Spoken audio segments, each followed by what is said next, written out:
ఓం గం గణపతయే నమః. దుం దుర్గాయై నమః. శరబిందు సమాకారే పరబ్రహ్మస్వరూపిణి వాసరాపీఠ నిలయే సరస్వతీ నమోస్తుతే. శ్రీ గురుదేవ దత్తాత్రేయాయ నమః. మారుతి అనుగ్రహం ప్రారంభ. జూలై 4వ తారీఖు శుక్రవారం, చిత్తా నక్షత్రం, నవమి తిథి. ఈరోజు దీపారాధన.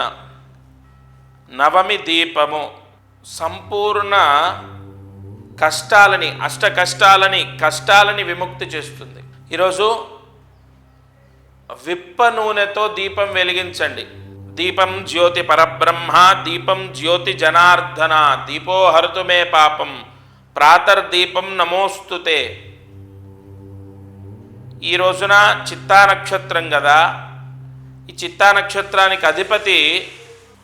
చిత్తా నక్షత్రానికి అధిపతి చిత్రగుప్తుడు. సమస్త ప్రాయశ్చిత్తం అంటే మన అష్ట కష్టాలు తొలగిపోతాయి. మీరు నేను చెప్పిన విధంగా దీపము సూర్యాస్తమయం లోపు వెలిగించండి. 3 ఒత్తులు ఒక ఒత్తిగా చేసి దీపం వెలిగించండి.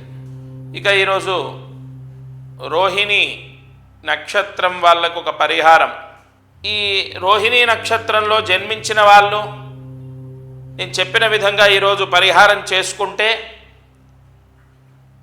మీకు నవగ్రహ అనుగ్రహం సంభవిస్తుంది.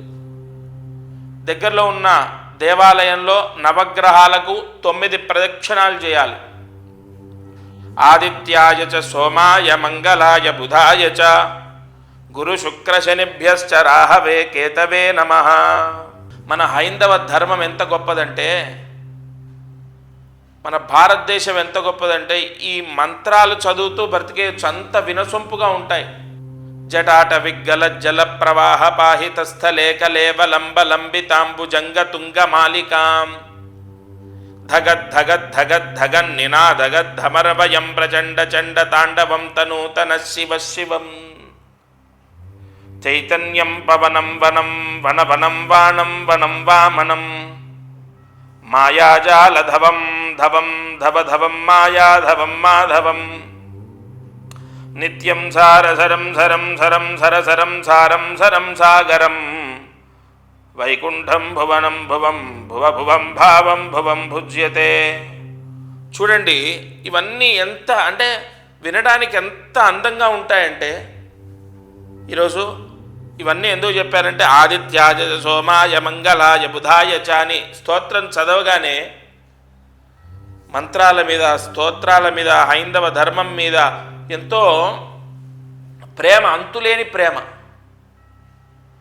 తప్పకుండా రోహిణి నక్షత్రం వాళ్ళు ఈరోజు నవగ్రహాలకు 9 ప్రదక్షిణాలు చేస్తే ఎంత యోగం అంటే, రేపు ఎల్లుండి చేస్తే యోగమే, కానీ ఇది 100% అంటే ఒకసారి ఒక ప్రదక్షిణ 100 ప్రదక్షిణాలతో సమానం. ఎందుకంటే ఈరోజు ఉన్నటువంటి నక్షత్రానికి ఇవాళ ఇవాళ చిత్తా నక్షత్రం అండి. రోహిణి, మృగశిర, ఆరుద్ర, పునర్వసు, పుష్యమి, ఆశ్లేష, మఖ, పుబ్బ, ఉత్తర, హస్త, చిత్త అంటే సంపత్తార, విశేష ధనయోగం, కీర్తి ప్రతిష్టలు. నేను ఏది ఉత్తిగా చెప్పను. తారాబలం రోహిణి నక్షత్రానికి, చిత్తకు సంపత్తార అవుతుంది. అలా అన్నీ చూసుకుంటాను. తప్పకుండా ఈరోజు నవగ్రహాలకు 9 ప్రదక్షిణాలు చేయండి, అంత ఇంకేం అక్కర్లే. దగ్గరలో ఉన్న దేవాలయానికి వెళ్ళాలి, ఇంట్లోంచి కదలాలి, 9 ప్రదక్షిణాలు చేయాలి. చేయకపోతే దాని ఫలితం ఉండదు. అంతే. మనం చేసుకుంటే మనకు ఈరోజు చేసిన పుణ్యం వెంటనే మన కోరిక సిద్ధిస్తుంది. ఒక కోరిక కోరుకొని ప్రదక్షిణాలు చేయండి, ఆ గ్రహానుగ్రహమే మిమ్మల్ని రక్షిస్తుంది. ఇక మంత్రం, ఈరోజు మంత్రాన్ని జాగ్రత్తగా రాసుకోండి. ఓం శ్రీం గ్రహం అనుగ్రహం శరణం. ఓం శ్రీం గ్రహం అనుగ్రహం శరణం. ఓం శ్రీం గ్రహం అనుగ్రహం శరణం. ఇది ఒక నామం, అంటే ఇది మంత్రం కాదు. ఇది గ్రహాన్ని మనము ప్రార్థించడం, గ్రహాన్ని మెడిటేట్ చేయడం. గ్రహము యొక్క అనుగ్రహం ఉంటే ఏదైనా మానవుడికి సాధ్యమవుతుంది. అందుకే దశాయోగం అంటారు, అందుకే మహర్జాతకుడు అంటారు. తప్పకుండా ఇవాళ ఈ మంత్రాన్ని 5 సార్లు రాసి 108 మార్లు జపిస్తే మీరు సంపూర్ణ గ్రహదోషాన్ని అంటే మీకున్న గ్రహదోషం తొలగిపోయి సంపూర్ణ గ్రహదోషం తొలగిపోయి సంపూర్ణ దైవబలంతో మంత్రబలంతో గ్రహబలంతో మీకు అన్ని శుభాలు జరుగుతాయి. ఈ పరిహారము తప్పకుండా ఈరోజు ఉదయం, మధ్యాహ్నం, సాయంత్రం లేదా రాత్రి పడుకునేలోపు ఈ మంత్ర జపాన్ని చేయండి. దత్తార్పణమస్తు. ఇది ఇవాల్టి మారుతి అనుగ్రహం కార్యక్రమం. అయితే ఒక చిన్న మాట, ప్రతిరోజు ఈ కార్యక్రమంలో చెప్పే పరిహారాలు చేస్తున్నారు. దీపారాధన, నక్షత్ర సంబంధితమైన పరిహారాలు, అదృష్టం ఐశ్వర్యానికి సంబంధించిన పరిహారాలు, కార్యసిద్ధి మంత్రం చదవడం, ఇలా ఎన్నో చేస్తున్నాం. ఇవన్నీ కూడా సామూహికంగా అందరూ చేసుకునే పరిహారాలు నేను చెప్పడం జరుగుతుంది.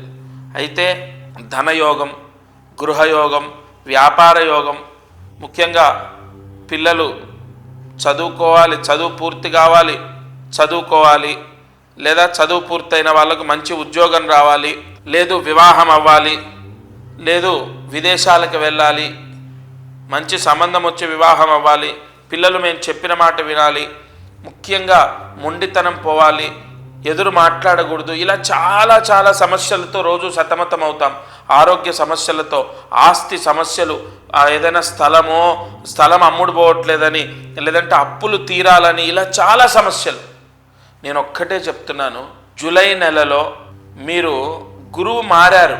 ఈ జూలై నెలలో మీరు ఒకసారి వచ్చి నన్ను కలవాలి. ఎందుకు ఇది నేను చెప్పడం పదే పదే అంటే, మీరు వచ్చి కలవడం కానీ, మీ పిల్లలు వచ్చి కలవడం కానీ, లేదా మీ పిల్లల గురించి మీరు వచ్చిన వాళ్ళ వేలి ముద్రలతో, నేను మళ్ళీ చెప్తున్నాను, మీరు ఎన్నైనా సరే మనిషికి మనిషి కళ్ళు కానీ నుదుటు కానీ ఏవైనా మ్యాచ్ అవ్వచ్చు, కానీ ఈ వేలి ముద్రలు మ్యాచ్ అవ్వవు. కోట్ల మంది ఉన్న దగ్గర ఎవరిది మ్యాచ్ అవ్వదు ఒకరిదొకరికి. ఎందుకంటే నాడి అన్నది తలరాత, మన యొక్క కర్మ దోషమంతా కూడా ఇందులో నిక్షిప్తమై ఉంటుంది. నీకు ఏది చేస్తే మంచిది, నీకేం చేస్తే పెళ్ళవుతుంది, నీకేం చేస్తే ఇల్లు కట్టుకుంటావు, నీకేం చేస్తే నీ కష్టాలు పోతాయి అన్నది తెలుస్తుంది. అందుకే ఈ గురువు మారారు, మిథున రాశిలోకి గురువు ప్రవేశించాడు. ఈ సమయంలో జాతకం చూసి సరైన పరిహారం చేసుకుంటే మీకే మంచిది. నేను రమ్మని చెప్పగలుగుతాను తప్ప మిమ్మల్ని తీసుకొని నా దగ్గర కూర్చోబెట్టుకోలేను. మీరు నిర్ణయం తీసుకోండి, తప్పకుండా వచ్చి కలవండి. నా వాళ్ళు నేను చెప్పింది చేస్తున్నారు అనేటటువంటి భావంతో చెప్తున్నాను తప్ప వేరే వాళ్ళు అయితే అసలు నేను చెప్పను. మీరందరూ సంపూర్ణ గురువు దత్తాత్రేయుడు అనుగ్రహంతో ఉండాలి. దత్తార్పణమస్తు.